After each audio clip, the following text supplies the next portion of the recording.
আসসালামু আলাইকুম, সবাইকে স্বাগতম ফাতেমাস কিচেনে। আবারও চলে আসলাম নতুন আরও একটি রেসিপি নিয়ে। আর আজকের রেসিপিতে থাকছে খুদের ভাত আর বিভিন্ন ধরনের ভর্তা। কিছুদিন যাবৎ আমার খুব খুদের ভাতের সাথে ভর্তা খেতে ইচ্ছে করছে, কিন্তু সময়ের অভাবে করতে পারছি না। আর আজকে বাচ্চাদের স্কুল ছুটি, সেই জন্য ভাবলাম আমার হাতেও সময় আছে, তাই এই রেসিপিটি তৈরি করে নেই। আর আমি এই খুদের ভাতটা কিন্তু পোলার মতো করে রান্না করি, যেটা করলে আমার পরিবারের সবাই খুব পছন্দ করে খায়। সেজন্য এখানে আমি বসিয়ে দিলাম প্যান আর পরিমাণ মতো তেল, আর সাথে দিয়ে দিয়েছি পেঁয়াজ কুচি, দারুচিনি, এলাচ, তেজপাতা সব কিছু দিয়ে একটু লাল করে ভেজে নিয়েছি। এখন সাথে দিয়ে দিচ্ছি আমি বড় সাইজের একটা আলু ছোট ছোট করে কেটে দিয়েছি। আর এইভাবে করে এই খুদের ভাতটা রান্না করলে কিন্তু অনেক খেতে ভালো লাগে। এখন আমি এই আলুটাকে একটু সিদ্ধ করে নেব। আর আলুটা কিন্তু সিদ্ধ হয়ে গেছে, এখন নেড়ে চেড়ে একটু দেখে নিচ্ছি আলুটা সিদ্ধ হয়ে গেছে। আর এখন এখানে দিয়ে দেবো চাল। আর এখানে আমি পোলার চালের যে খুদটা আছে সেটা নিয়েছি। এখানে আমি 3 কাপ খুদের চাল নিয়েছি। চালটাকে ধুয়ে আমি পানি ঝরিয়ে রেখেছি। এখন চালটাকে আমি ভালোভাবে নেড়ে চেড়ে ভাজা ভাজা করে নেব।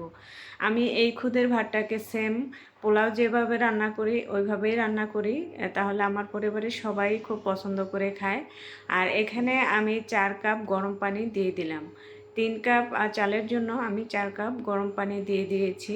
আর এই যে এখন বলক ওঠার সাথে সাথেই আমি কয়েকটা কাঁচামরিচ দিয়ে দিলাম, একটু মাঝখান থেকে ভেঙে দিয়েছি। এখন ঢাকনা দিয়ে ঢেকে এটাকে রেখে দেব যতক্ষণ না পর্যন্ত পানিটা শুকিয়ে আসে। আর এই যে পানিটা কিন্তু শুকিয়ে আসার পরও আমি 6-7 মিনিট বসিয়ে রেখেছি। এখন এই চালটাকে আমি উল্টে পাল্টে দিচ্ছি, যেন নিচের চালটা উপরে আর উপরের চালটা নিচে। এভাবে করে দিলে হয় কি, 2 সাইডের চালটাই ভালোভাবে সিদ্ধ হয়। এখন ঢাকনা দিয়ে ঢেকে রাখবো আর আমি চলে যাব ভর্তা তৈরি করতে। এখানে আজকে আমি আপনাদেরকে দেখাবো চান্দার শুটকির ভর্তা। এই শুটকির ভর্তাটা আমার খুবই পছন্দ। এটাকে আমি টেলে নিয়েছি, আর টালার পরে যে সাইডের কাঁটাটা ফেলে দিয়ে ধুয়ে নিয়েছি। এখন চলে যাব ভর্তা করতে। এই জন্য এখানে আমি ঝালটা আমার পরিমাণ মতো দিয়ে নিলাম, সাথে একটু লবণ দিয়ে আগে আমি মরিচটাকে বেটে নিলাম, তাহলে কিন্তু মরিচটা খুব সুন্দরভাবে বাটা হয়। আর মরিচটা বাটার পর এখন আমি শুটকিগুলো দিয়েও বেটে নেব। আর এই শুটকির ভর্তাটা আমি একেবারে মিহিন করে ফেলবো না, একটু আস্তে আস্তে করে রাখবো। এখন শুটকিটি বেটে নেওয়ার পর এখন আমি এখানে বড় সাইজের একটা পেঁয়াজ নিয়েছি। এখন পেঁয়াজটাকে আমি একটু থেতো করে নিচ্ছি। আর এই পেঁয়াজটাকে আমি একেবারে মিহি করব না, একটু আস্তে আস্তে রাখবো, সেই জন্য একটু থেতো করে হালকা একটু বেটে নিলাম।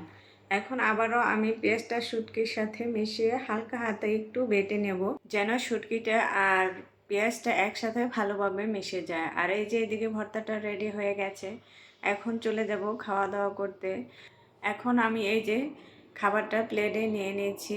আর আজকের খুদের ভাতটা অনেক বেশি ঝরঝরা হয়েছে আর খেতেও খুব ভালো ছিল। আর আজকে আমার রেসিপিটি কেমন হয়েছে অবশ্যই কমেন্ট করে জানাবেন। ভালো লাগলে যারা ফেসবুক পেজ থেকে দেখবেন তারা আমার পেজটা ফলো করবেন, আর যারা আমার ইউটিউব চ্যানেলে নতুন তারা আমার চ্যানেলটিকে সাবস্ক্রাইব করে চ্যানেলের সাথেই থাকবেন। সবাই ভালো থাকবেন, সুস্থ থাকবেন। আল্লাহ হাফেজ।